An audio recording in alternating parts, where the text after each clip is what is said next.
Welcome back once again to Talk So Real with Matt Sonzala. I appreciate everyone for tuning in. This is a series talking about people's journeys through hip hop in Austin, Texas. I want to thank KAZI and the city of Austin for helping make this happen. And today we're talking to nothing but hip hop royalty. I'll tell you that right now. And you're like, I have to say, DoWrong, the Northside bully. I mean, it's like, you're literally like the Prince of Austin hip hop. And I don't mean Prince the artist. I mean, you come from a lineage of some of my favorite people, legends of Austin. I appreciate you, though. Rest in peace. Oh, man, I met you through your Uncle Esbe, the 6th Street bully, man. And to be honest with you, like, that man, I knew about a lot of stuff here in Austin that I liked and was real cool and stuff. But when I first heard him as an MC and as a man, like, he took everything to another level here, man. Like, he was literally like I come from the days of MC Fatal, who I also think OG Fatal is like one of the greats. Uncle Fatal. Yeah. Fatal is like, to me, I love him as a person and an artist. And then when I later, like a generation down, here comes Esbe, the 6th Street bully with Reggie Kobe. Yeah. Man, that was like, and then they introduced me to what became the League of Extraordinary G's, because it was before that when it was the COD, Southbound, Dred, Skott, and all that. And I remember you being young, running around with them. It's like 13, 14. Yeah. So that's what this is about, man. Like your journey, can you tell me about those early days being 13, 14? Early days, it wasn't even about the music. It was just me wanting to be with my best friend. My uncle was my best friend. That was my dog. So I just wanted to go be with him, and that's what he was doing. And I already loved the music because I was with my mom. So when I got with him, I was like, oh, this is what's going on. I can do this. Mm-hmm. Like, damn, he made it feel like it was possible. He made it seem like something that I can just reach out and grab without feeling like it's like without looking on the TV. Yeah. That's what made it so real to me. Because I'd be over there every weekend whenever I could. He'd come pick me up as my best friend. He'd come pick me up all the time. Man, those are the days. One of our first interactions, I can't lie, you were young, and we were I don't know if it was Fun Fest or something. We were outside. It had to be Fun Fest. I bumped into you with my backpack, and you got all like standing. SB was like, man, stop it. I was like, who is this kid? Who is this kid? What is going on, It's my man? nephew. Chill out. Yeah. Exactly, man. That's funny. He made me feel invincible, dude. That was my superhero, dude. He was like the battery in my back. Yeah. Whatever he was doing, I felt like I could do it too. In 10 times, whatever he was doing, just it wasn't even like a competition thing. It's just like, oh, he's doing this. Mm-hmm. Oh, well, that means I can. Whatever's in my head, I can do it. And he would take you on the road and everything. Yeah, I didn't understand the severity of the mindset that he was giving me until I turned 31, start having my own kids. Yeah, and it's just like it's a surreal thing to look at from a emotionally intelligent perspective. So it's just like I just appreciate all that time. And I appreciate, I don't have no regrets for none of the stuff that went on. I just appreciate all the time, and I appreciate all the experience and all the knowledge that I've gained up until this point, because I wouldn't be who I am right now. Right. No, I hear you, man.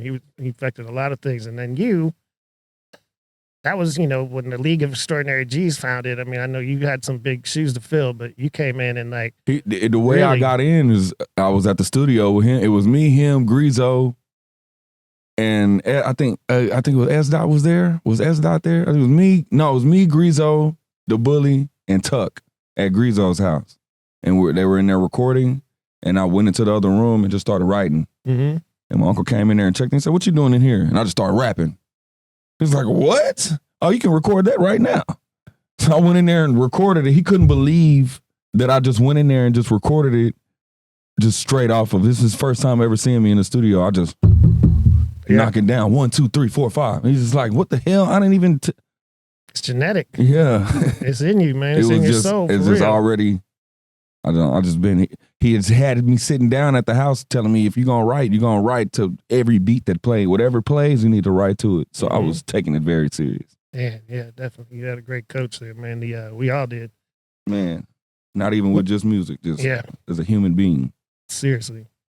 When you first started getting out there, though, like, what I liked about the league was one of the arguments I always have with people is like, you got to hit the road. You got to get out and you guys really went out there on the road, touring, making it happen, city to city. Yes. and spreading the word of your music. Shouts out to Kanal. Yeah, Kanal, what's up, man? That was a really dynamic time to me, man. It was so fun to watch, and the music was always of the highest quality. Yes, sir. And it looked like Austin, it's just too. reality rap, dude. I don't know. It's just either it's gonna sound good or it's not, dude. It's just when you really putting your real life into it and you're really genuine about it, it's like kind of it's like it's there. And not for nothing, you were coming into an era of a lot of nothing ass rapping. I kind of fell off of. I kind of came in the ass end of the physical era. I got to taste what it was like to sell CDs and pay a couple bills. But it lasted for only so long. And then when I came back and tried to get back into the game, it was already transitioned over. I had to figure it out all over again. But Dingus is what helped me transition into that. Right. What was your connection to Eric Dingus? How did that come together? Me and Dingus got cool because of Mike from Southbound. Okay. Because Mike was in the military, but he still was making music. So he was finding people making beats. Just so happened one of the people that he found was from Austin. Okay. So Dingus was the dude. So he came to the studio, dropped some beats off for Michael, and I came over there and I listened to everything on the computer. So when it was new beats on there, I already knew what it was. You can't hide any new beats from me. Right. So I got over there one day and I seen new beats. I'm like, damn, who made these? So I just started recording on them because I'm the young dude in there. So I just started recording on whatever I can get my hands on, I'm grabbing it. So long story short, a couple weeks passed by. Mike comes home from Afghanistan to come record Deathbed Dreams. That's right. And Dingus comes to the house. And just so happened, my mom just dropped me off. So I walk in. As soon as I walk in the front door, I know it's a session going on. So I walk straight into the session. And it's another young dude in there that's my age sitting on the couch. I'm like, who the fuck are you? Who are you? How old are you? You're like 19, right? You're like 18, 19? Shit, I'm 19. Oh, what's up, bro? We're immediately friends. Man. Without me even knowing that he made any beats. Because I know if you're around my older homies and you're like my age, then that means something. And I need to know who you are. Yeah. So we immediately became friends. And then from then on, we were just locked in. That was my best friend. Then he got the deal through SoundCloud with a man named Jermaine from Toronto who just so happened to go to high school with Oliver. Drake's OVO, manager, Drake, OVO. So through that situation, that's how he got signed to OVO through whatever paperwork they had worked out. So me and him were about to sign a deal to Ben Trill. And OVO got a whiff of Ben Trill possibly signing him. It wasn't even a deal in the works. He was just out there working, just getting placements. And then they found out that there was a deal in the works, a group deal with me and him for Ben Trill, and they hurried up and signed him because they didn't want Ben Trill to get him. So they signed him to OVO as a producer. He's been signed ever since. Blessing and a curse of the music industry. Yeah. But man, you guys, I'd say this about Eric Dingus and what you guys were doing early on is like, he's definitely one of the pioneers of a whole era with his like sparks, different era type outside production. of Austin. If you just in the music industry, I feel like Dingus is the pioneer of the sound. From if you're reading this, it's too late from Drake to now, because we can feel the shift now. This is just now shifting in the last 5 since COVID. It's been shifting. We've seen it. It's been a gradual thing where everybody's been talking about hip hop being dead. That's the shift. Yeah, they just don't have a name to be able to articulate it, but technically, that's what it is. So I just attribute that era of sound to Eric Dingus because there's a lot of stuff that I can't talk about that I know that he has made that he hasn't gotten credit for that I can't really just sit here and talk about in public like that. I mean, not every Dr. Dre beat was made by Dr. Dre. Not every Shout Kanye out to Skott West Storage. beat. Yeah, I mean, lots of these people, they got a whole team. Melman, Hitman, whole thing. Yeah. Like they got people behind the curtains and things, you know. So yeah, the industry, man, is crazy. Yeah, and they're signing them NDAs, and they can't tell you that they're signing them. Yep. But they've signed them, and they can't do anything. They can't take any press. They can't do any kind of pub or anything like that pertaining to the placement. So we were going on tour, and we were doing a lot of stuff in New York, and I was doing shows, and people were singing all the words to the DoWrong EP, and it was tripping me out because I had never been and experienced anything like that. And I was getting mad at my best friend because I was like, damn, bro, why don't you want to do why you don't want to do this, or do this? And now I'm older and I know the game now. It's like, damn, bro, they got him. They hit him with the OVO sweatshop. Just like they did, what's his name? What's the dude's name? It was going up on a Tuesday. Oh, yeah, what's his name? McConan? Yeah, McConan. Yeah, they hit him with the same thing they did to McConan. It's the same thing, but it's just a little bit on a different type of scale because McConan was a little bit more out there regardless of whatever they did to him. Dingus was a producer. Producers don't normally. Yep. And you've pretty much stayed independent and done everything yourself from what I've seen. Yes, sir. Been trying to keep it going this whole time. Not trying. I have been keeping it going. Mm-hmm. It's just a perspective thing, dude. You got to stop looking at yourself like you're trying and just look at yourself like you're doing. And just working on it. Just work on it. Mm-hmm. And just keep putting it out because regardless of how you look at it, somebody else is going to have their own connotation on your music regardless of how you feel about it, regardless of what you said, regardless of whatever situation you were thinking about when you were doing it. It doesn't have nothing to do with them. They have their own situation, their own perspective. You've been listening to songs for 10 years, singing the wrong words until you look at the lyrics and be like, damn, that's what they were saying. I mean, you're definitely an old soul, man. And you've definitely seen a lot and been into a lot of things. And your OGs were literally like a generation older than you. You know, the people that you came up around. Two generations older than me. I kind of feel like being with them was a gift and a curse. And I think about this a lot because my generation doesn't really know about the footwork that I put in. Yeah, but not just that. Like, you know, biorhythms of life, everything goes up and down all the time. And that's the same thing with hip hop. Like, whereas like you're in an era now where people are rapping again. Yeah. You know, and your style of music can fit back circle. In. Like you were doing complex rapping when people were doing total nonsense. And now it's coming back around to where like the legends are making incredible records. Speaking of that, is why I've brought back the moniker DoWrong because I realized that the style that I had created with my homies, just like that's what it is now. So it kind of, in a sense, it doesn't make sense for me to leave all the hard work and all the blood, sweat, and tears that I put into that name and that moniker and just try to like turn my back on it when people know me for that, and it's still new to millions of people.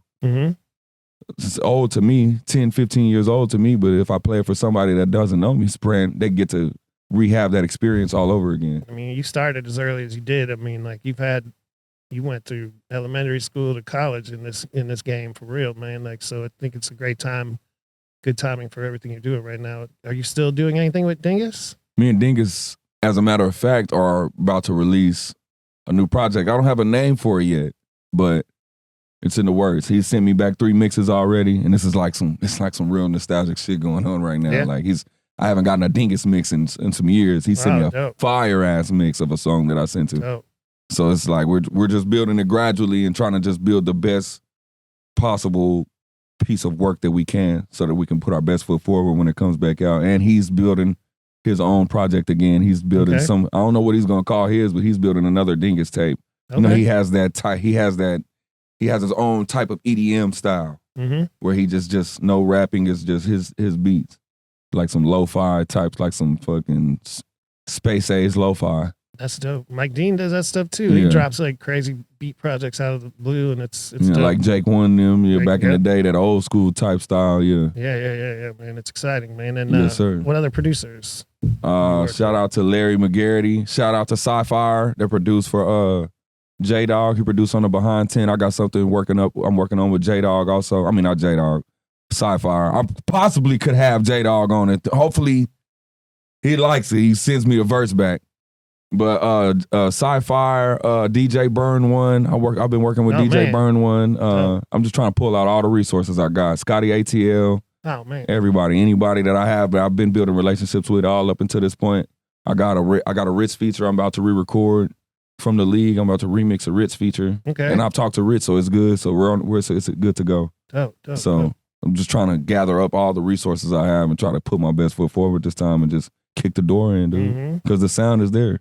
You were on the tour with Ritz, right? Yeah, I was on the tour with Ritz. 2012 was on the tour seeing you in on the Revival tour. Yeah. Oh yeah. I came out to Cleveland. I remember that. Yeah, I came out. I definitely remember that. I happened to be up there at that time. It was dope, man. So what's next? That was a good ass show. That was a great show. They gave me a big ass bag of mushrooms at this show. In Cleveland? In Cleveland, dude. Watch out for the Cleveland mushrooms, man. That's wild. That was fun. Dang. You were doing mushrooms before all these damn kids are too. Everybody's on mushrooms now. I was with my older homies. I was being monitored, so I was. Yeah. People are eating mushrooms for breakfast now. Nah, yeah, they're tripping now. They're doing ketamine and shit. Oof. Yeah. That's crazy. But what's up next for you in the immediate future, man? What's I got the Devin the Dude show at Lil Kiki at Antone's. It's the Antone's 50th year anniversary show. Dope. So whenever this comes out before that, y'all come out there and come see me. It's a DoWrong show, but it's NSB too. So y'all just come out and come fuck with me, man. Fuck with Lil Kiki and just show love to Antone's for the 50th year anniversary. And what's the next release? The next release is NSB 2. We're still in mix right now. I gotta go meet with Chef. Shout out to my boy Chef over there at the Stash Spot. Y'all need studio time, go holla at Chef. He's got the perfect audio mix. He's very professional. Y'all holla at him. So I'm just waiting on Chef. This weekend I had a lot of family stuff going on, so I kind of had to sacrifice and spend some time with my family. But next weekend we're right back at it. That's the good life. Yes, That's how you do it. People want to get that EP or want to get in touch with you, want to know more. Where's the best place to find you? At the Northside Bully and therealnsb.com. Everything on therealnsb.com and at the Northside Bully on all platforms. Man, well, thank you so much. Thank you for coming out. Always a pleasure. You know, one of the earliest talks of reels with you and Dingus. Just on audio, a long time ago. Yeah. Man, thank you. We probably get bro out here. I'm trying to get bro out here so we can do something. That'd be dope. I'd love to catch up for sure. Man, thank you so much for coming out. Thank you everybody tuning in to the city of Austin, KAZI Studios. My name is Matt Sonzala. This is Talk So Real with Matt Sonzala. You can find us on YouTube and all over the platforms. Northside. Man, appreciate you. League shit.